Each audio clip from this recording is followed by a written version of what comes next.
Psalm 32, eine Intuition vom David. Lauf geradeaus, wenn man dir alles vergeben hat, wo du verfehlt und versummt hast, und wenn man dir nichts mehr vorhaben kann. Lauf geradeaus, wenn er dir gar nichts mehr nachträgt und du dir selber nichts vormachst. Solange ich probiert habe, alles zu vertuschen, habe ich mich gequält, Tag aus und Tag ein, vor lauter Gestöhn. Tag und Nacht ist deine Hand schwer auf mir gelegen. Alles in mir war ausgetrocknet, gerade wie im Sommer. Da habe ich mir Luft gemacht und einfach alles gesagt, was mich gedruckt hat vor ihm. Nichts habe ich verschwiegen vor dem, was ich tun habe. Und du hast mir das Hinterste und Letzte vergeben aus lauter Liebe.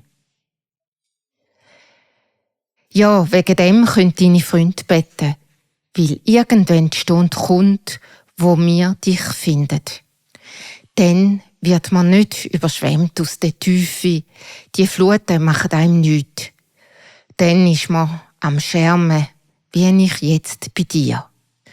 Du tust mich behüten in meiner Not, mit Engeln, wo singen, der darf davonkommen.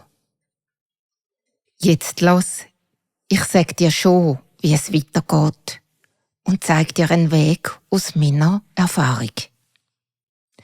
Ich tue dich begleiten und gib dir einen Rat im rechten Moment. Tu nur nicht störrisch wie etwa ein Ross oder ein Esel, wo keinen Verstand hat. Die muss man grad recht an die Hafter nehmen, sonst folgen sie einem nicht. Ja, wirklich, den Störrischen geht's nicht gut. Die sind immer plaget. Wer aber zu ihm Vertrauen hat, der tut er in seiner Liebe begleiten. Drum juchzet voll Freude zu ihm.